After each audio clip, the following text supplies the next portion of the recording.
ما يعرفتان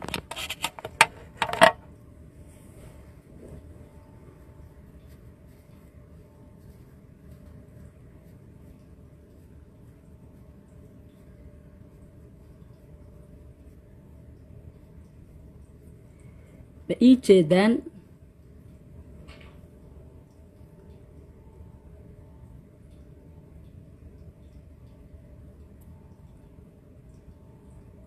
مقال ما جراه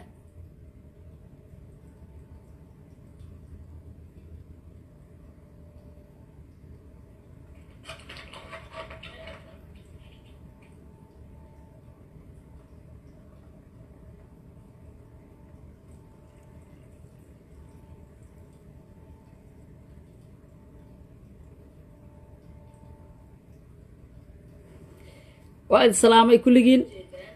صحابتا سبيشال ري أفريقيا good time واي أنا حلي كان سوق الواي في عنته صوبتها ري أفريقيا وسوت شيء ذن ري أفريقيا أدو بهنا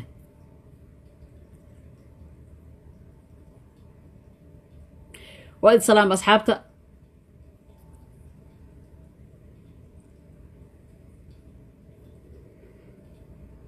وركا إسية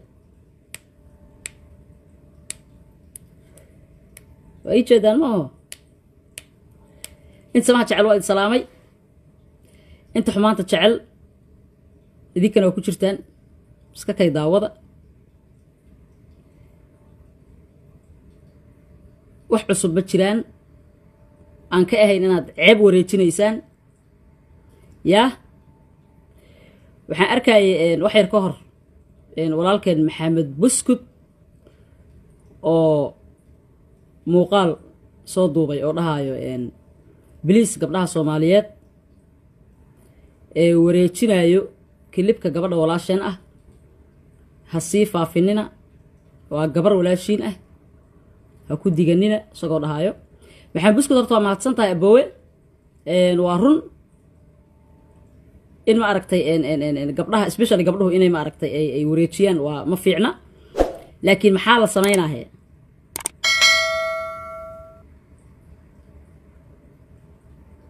maxaa la sameeynaa qofkii wixii iska lahay haduusan wixiisa uusan asturan maxaa la sameeynaa ku salaam walaalkay cali dhaanto ayaan filayaa sawirka u saaran u jeedaa cabdi dhaanto aan dhahay cabdi dhaanta u malaynaya inuu yahay qofka islaamaayo ku salaam aboowe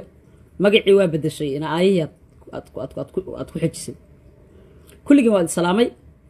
ina aayiyad ku bedeshay cabdi dhaanto waa saxanaan u malaynaa bako sawirkaagaan gartay saan filaayo kulligii waa islaamay caawa filan duubaynay galabta intaan isu imaanin aan filanka duubistiisa aanan bilaabin ayaa waxaan ku bilaabay in snapchat-yada iyo facebook messengerka iyo in la kugu soo diro ii sheeg clipkaas la wareejinayo kulligiina isu dirteen kulli waa huba inaad kulligiin isu dirteen horta waa alxamdulillah 2020 gay aheeda umaleynaa markii aan iri walba kala reeba hadaan la hureyn waayahan waa ka nasanay xoogay gabdhiina soo ilbixeen waayahan dambe raggu ay eedeynayeen waxay dhaayeen kaba yaray abaayoy waa iska nuursan jirnay laakiin after advice kaagi waxa waaye wixii hala kala reebaa tiriyo wajiga waan halka qariyaa awal laakiin waa nuursan jirnay halkaas waxaa ka cad nuursashadaas la sheegayo inay wajiga tahay yaa in la soo raaciyo inay jecel yihiin oo wajiga markii laga reebay waa ay eedeynayeen wiilashu yaa kii fiicnaa iyo kii xumaaba waxay dhahayeen waa qof waa nagu dheesh marka hadda waa soo rogaal waa la soo rogaal celiyay hawshii maheedii ka sii bilaabatay maxamed buskud waxaan kuu sheegaa walaalkayo waa mahadsan tahay rag badan oo adiga camal oo ma aragtay aad gabdhaha ugu damqada way jiraan wayna ka buuxaan social media because nin kasta wuxuu dareemayaa in gabar la dhalatay inay uu dhalay ama uu dhali doono inay walaashiisoo kala tahay laakiin aniga waxaan qabaa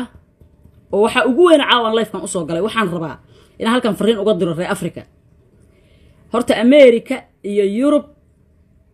shaqadaanu kuma badna especially TikTok waxaa laga soo galaa oo aad looga isticmaalaa Soomaaliya iyo Africa oo dhan reer Africa waxaan leeyahay kaalay annaga reer America reer qurba joog oo dhan haddaan nahay qurba joog oo dhan North America ilaa iyo Europe ilaa iyo Australia dadku raggu gabdhaha sidoodii hore ee Soomaaliya waqtiga sida gabdhaha loola xisaabtami jiray iyo sidii loo canaanan jiray looma canaanan karo oo qiil bay haystaan waxay leeyihiin sharciyan ka cabsanaynaa iyo la isma garaaci karo la isma dili karo meeshan waxay soo sheegay la isku leeyahay tii boodboodo hadduu wiil halaabo iyo hadday gabar halawdo waxa waaye waa faraha laga qaadaa because wax badan lagama qaban karo laakiin waxa isweydiin mudan reer Africa maxaa ku dhacay reer Africa maxaa ku dhacay walaalayaal TikTok uu ka sii darooyaa waa aragteen waayahan dambe hadda waxaan arkayay awal heesa inta la shitaa la isruxruxayay oo isaga ciyaarayeen laakiin bariyahan dambe hees ina aragteen in kala ma kala aqaanee hees aan u malaynayo inay ka daawadeen qolooyinkan ajnabiga ay ka daawadeen ma aqaano ma Afrikaana heestu ma ogi ma Amerikaana laakiin kulli heestu Soomaali ma aha hees la isqaawina hees biyo la isku subaayo dharka la isku qoynayo marka arka heestaas la isku biyaha la isku subaayo ilaan dadkan waxay meesha ka arkaan unbay koobiyeen oo sameeyaan heesta la isku biyaha la isku subaayo markaan arkay waa filayay in ma aragtay qaawanaantu ku xigto oo iyadoo la qubaysaa la soo duuri doono heesta waa aragteen reer TikTok waa daawateen dadka aan TikTok galahayn ani camal TikTok malihi laakiin de asxaabtayda dad badan baa laho ayagoo daawanaya aan arkaa ama wixii TikTok la soo galiyay Facebook baa la soo dhigaa waa aragteen heestaas la isqooyayo naasaha inta la qawsado inta baati la soo xirto xeebta liida la tagayo ama Nairobi kuwa jooga ahaadaan heestaas biyaha la isku subaayo markay soo baxday waa filayay inta na soo noqonayso hawsha caanka ahayd iyada ahayd in iyadoo la qubaysahayo musqusha lagu jiro la soo duubaayo waa filayay wayna dhacday waa caawada wad haysaan update kala maanta galabta ilaa iyo galabta markay anaga noo ahayd ilaa iyo caawa wax kale ma socon waxa la soo didirayay klibka gabadhaas yar oo walaasheen ah waa gabar yar waa ayada ficid waxa TikTok soo wada gala hadaay waxa lay tusay TikTok ayada ay leedahay naftirkiisa lay tusay markii gabadha lay tusay klibkeeda ka bacdi waxa lay tusay TikTok-geeda marka waxay sameyn jirtay waa arkayseen ayadoo dhar qabtayba waxay rabtay sameynaysay ka bacdina dharkiya ku filaaway saan filaayo waxa isweydiin mudan marka annaga markaan teenage ka ahayn walaalayaal ma maqlaysaan annaga markaan teenage ka ahayn oo Afrika aan joognay waa taqaanaa markaad teenage tahay oo ama markaas gabar soo baxaysa aad tahay shukaansi baradka marka la yahay haddaan wiil inaan shukaansana aan rabno oo la ballanno bannaanka anagoo taagan walaalaheen nala dhashay ma noo ogolayn iska daa in lagugu arkay waa isheeg way adkayd inaad nin la sheekaysato oo Soomaaliya waa aragteen gabdhaha wiilashu aad bay ma aragtay u canaanan jireen ama u wardiyeysan jireen waxa ku soo haray iska daa wiilku adiga kula dhashay dariskaana soo burin jiray dariska naaya maxamed ka qabanaysaa maqribkan habeennimadan ama adoo wiil la taagan dadku arko walaalka aan ku sheegaa ku dhaha wiilka dariskaaga ah iska daa wiilasha nala dhashay waxaan ka cabsan jirnay wiilasha dariskeena ah marka waxaan rabaa in halkan baaq uga diro war nimanka Afrika joogo maxaa idinku dhacay wiilasha Afrika joogo maxaa idinku dhacay waa u jeedaan gabdhihii way ka soo dareen gabar kasta waa taqaaniin meeshay degan tahay gabar kasta asxaabi fareen ay leedahay markay soo gasho TikTok oo ay biyo isku shubayso isqooyayso ama iswalaaqayaan wiilasha Soomaaliyeed oo gabdhahan bursan jiray ilaan xora u tihiin cid idinka celinaysa ma lehe iyo sharci uga cabsanaysaane what's going on wiilasha maxaa ku dhacay maxaa nimanka damiirka uga dhacay wiilasha Soomaaliyeed damiirka maxaa uga dhacay waxaan idin leeyahay chance fiican haysataan gabdhaha ka soo gala TikTok Afrika chance fiican aad ku haysataan qabta ee garaaca ya haddii kale hawshaan say u socoto nin walbo gabdhahaas niman la dhashay haddii xataa niman la dhalan walaalo iyo adeer iyo cousin iyo waa leeyihiin walaalayaalow reer Afrika waaba another level atiin waa ka soo darteen nimanka wiilashii hore camal ma aha oo quality-giina aad u liitaa naagahan yar gabdhahan yar garaaca anigu hadda xal kala ma hayo wax kale idinku kuma soo gali meeshan muhiimadda u soo gala waxa waaye wiilasha Soomaaliyeed ee Afrika jooga Muqdisho joogo Nairobi joogo xora u tihiin cidna idinka celin mayso hadday dariskaaga tahay iyo hadday kaasantaada tahay hadday kula dhalataba waa garaaci kartaa garaaca tiktok ha laga jaro gabdhaha jooga Soomaaliya iyo all Africa yaa intaasaan codsanayaa haddii kale ceebta waa sii badahe arrintaas oo igu raacsantihiin soo maaha arrintaas oo igu raacsantihiin war aawi wiilasha kuwa la tigalaayo shukaansiga noo diidi jiray aawi wiilasha gabar kasta wiil la dhashay ama wiil dariskeeda ahay lahayde kuwa shukaansiga nagu garaaci jirayo tiktok iyo la isqaawiya soo baxday maad ka hor tagtaan ma ka hor tagtaan oo gabdhahan yareer garaacdaan waa arteen gabdha yareer waaye gabdha yareer ay u badan yihiin yaa in loo miciinay rabaan in la cistay rabaan in la garaacay rabaan wax kale ma rabaan wax kale uma baahna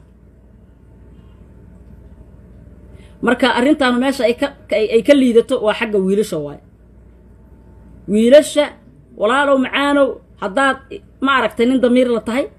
oo aad walaasha kula dhalatay inay ku dhowrsanaato aad rabto ta dariskaaga ka bilow garaac walaasha iska dhaafay ta dariskaaga garaac weydii intay degan tahay taa tiktok ku aragto iyadoo saas u kala qabahayso weydii kuwa ay saaxiibada la tahay weydii intay degan tahay meeshay degan tahay ugu tagay garaaca wiil kasta oo Soomaaliyeed gabdhaha TikTok isticmaalo wax kala ha qabanina ugaarsada waa idinku taageeraynaa waa idinku caawinaynaa waliba haddaan rabtaan caawimaad xataa waa idinku caawinaynaa wallahi waa iga codsi wallahi baatil la isku qooyay iyo naasa iyo daba la taagay iyo dharkiya hadda ku filaaway waa u jeedin dharka la siibanooyaa yaa wiilasha lagu adkeeyaa wiilasha inta xun anigu lama hadlaa inta wanaagsan oo damiirka lahan la hadlaaya oo soo qoraysa maanta oo dhan soo qorayaan ceeb waaye gabadha Soomaaliyeed yaan la faafin videogeeda wiilasha dhahayo gabadha videogeeda in la faafin hadaa rabto inay iska duubin ka hortag inay iska duubta ka hortag inay iska duubta ka hortag garaaca meesha ku aragtaan gabar Soomaaliyeed ba meesha ku aragtaan TikTok iska duubaysa garaaca no yaa reer Afrikaan u badan TikTok waa ogtiin TikTok reer Afrika u badan TikTok reer Afrika oo balaaya TikTok soo saartay goor khayr TikTok lama soo saarin TikTok waxa u badan reer Afrika garaaca intaas aan idin leeyahay gabdhaha Soomaaliyeed waxaan leeyahay inta samaha jecel oo wanaaga jecel gabadhaas kulleeyda kulligiin ma aragtay waa ka wada damqateen wiilashana sidoo kale inta samaha jecel waxa sameeynaysan gabadhaas inay ugu dambeysaan rajaynaya insha Allah inay gabadhaas ugu dambeysaan rajaynaya waa salaamaya inta samaha jecel kor Allah ka dhigo ballanteenu waxa waaye Afrika TikTok laga soo galo gabdhaha TikTok ka soo galo in la garaaco tala kale anigu ma haayo shukaansiga waa lagu garaaci jirteen garaaca mase nimankii quality-gooda uu dhinmay miya ya generation kan wiilashan yareero hadda jiro quality malamiya ya waa salaamaya inta samaha jecel kor Allah ka dhigo khayr idin dhaafay love you guys waa jecelahay shanaana ka dhaha